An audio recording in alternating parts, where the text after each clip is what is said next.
बेटी के साथ रहती थी। वह बहुत गरीब थी। उसके पति के जाने के बाद घर में कोई कमाने वाला नहीं था, इसलिए उनका गुजारा बड़ी मुश्किल से चल रहा था। बिंदु चिड़िया को अपनी बेटी के भविष्य की बहुत चिंता रहती थी, क्योंकि वो उसे स्कूल नहीं भेज पा रही थी। हे भगवान, अब हमारा गुजारा कैसे होगा? मुझे तो ऐसा कोई काम नहीं आता जिससे मैं पैसे कमाकर अपनी बेटी को स्कूल भेज सकूं। तभी चिंकी अपनी माँ से कहने लगती है, मम्मी, मुझे कुछ खाने को दो ना, मुझे बहुत भूख लगी है। लेकिन बिंदु चिड़िया के घर पे कुछ भी खाने को नहीं होता और वो अपनी बेटी से कहती है, बेटा, तुम कुछ देर रुको, मैं अभी मीना तोती से कुछ खाने को लेके आती हूँ, तुम घर पर ही रहना। ठीक है मम्मी, आप जल्दी जल्दी आना। फिर बिंदु चिड़िया मीना तोती के यहाँ से कुछ खाने को लेने चली जाती है। बिंदु चिड़िया मीना तोती से कहती है, अरे मीना बहन, मेरी बेटी को बहुत भूख लगी हुई है, प्लीज़ तुम कुछ खाने को दे दो, मैं तुम्हें बाद में वापस कर दूंगी।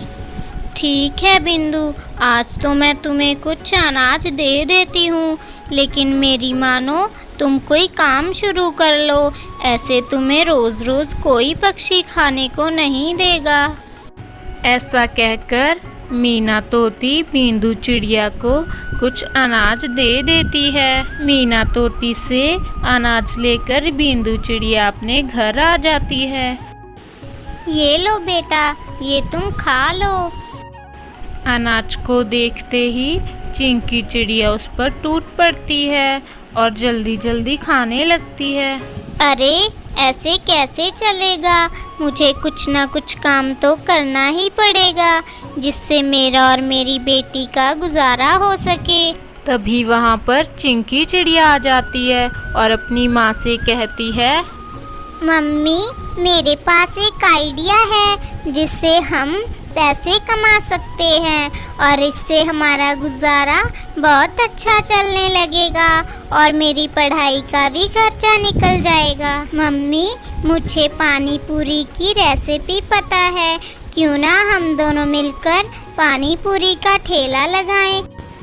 अगर हमारा काम अच्छा चला तो हमारे पास अच्छे खासे पैसे आ जाएंगे। हाँ बेटी, तुम्हारा आइडिया बहुत अच्छा है, वैसे भी हमारे पास और कोई रास्ता भी नहीं है, हमें यही करना पड़ेगा।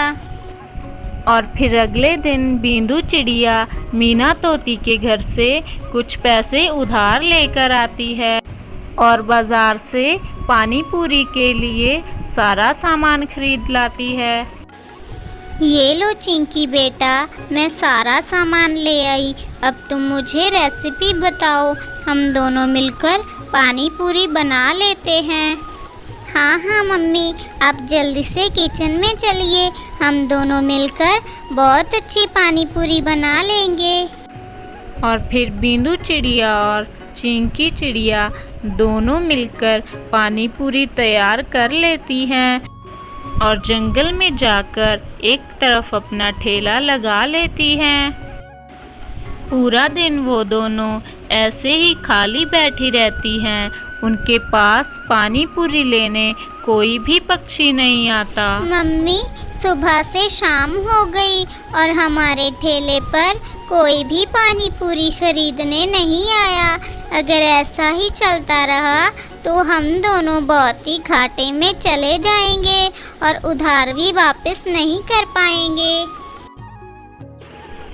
चिंकी बेटा, तुम टेंशन मत लो, भगवान हमारी मदद ज़रूर करेंगे। क्या हुआ अगर हमारी पानी पूरी आज नहीं बिकी? तुम निराश मत हो बेटा। हाँ मम्मी, आप सही कह रही हो, हमें इतनी जल्दी हार नहीं माननी चाहिए, कोशिश करते रहना चाहिए। और फिर चिंकी चिड़िया और बिंदु चिड़िया दोनों अपने घर आ जाती हैं। और अगले दिन फिर से बिंदु चिड़िया और चिंकी दोनों पानी पूरी का ठेला लगा लेती हैं। और फिर कुछ देर बाद उनके ठेले पर एक कबूतर आकर पानी पूरी मांगता है। अरे चिड़िया, जल्दी से मुझे एक प्लेट पानी पूरी दो। और फिर बिंदु चिड़िया कबूतर को पानी पूरी की प्लेट दे देती है। पानी पूरी खाकर कबूतर बिंदु चिड़िया से कहता है, अरे वाह, तुमने तो बहुत अच्छी पानी पूरी बनाई है। ऐसी पानी पूरी तो मैंने आज तक नहीं खाई। और फिर जंगल के सभी पक्षी बिंदु चिड़िया के ठेले पर पानी पूरी खाने आते हैं और उसकी पानी पूरी की बहुत तारीफ करते हैं। अब बिंदु चिड़िया को पानी पूरी बेचकर अच्छी खासी कमाई होने लगी थी और जो पैसे उसने मीना तोती से उधार लिए थे उन्हें वह वापस कर देती है। बिंदु चिड़िया अपने और अपनी बेटी के लिए एक पक्का घर बना लेती है। जब बिंदु चिड़िया का पानी पूरी का काम अच्छे से चलने लगता है तो वो अपनी बेटी से कहती है, चिंकी बेटा, कल से तुम अपने स्कूल जाना। तुम्हारी पढ़ाई का बहुत नुकसान हो रहा है। कल से ठेले पर मैं अकेली ही जाऊंगी। चिंकी चिड़िया पढ़ने में बहुत अच्छी थी और अगले ही दिन से वह स्कूल जाना शुरू कर देती है। अगले दिन से बिंदु चिड़िया अकेली ही पानी पूरी बेचने जाने लगती है। अगर आपको हमारी ये कहानी अच्छी लगी हो तो लाइक, शेयर एंड चैनल को सब्सक्राइब ज़रूर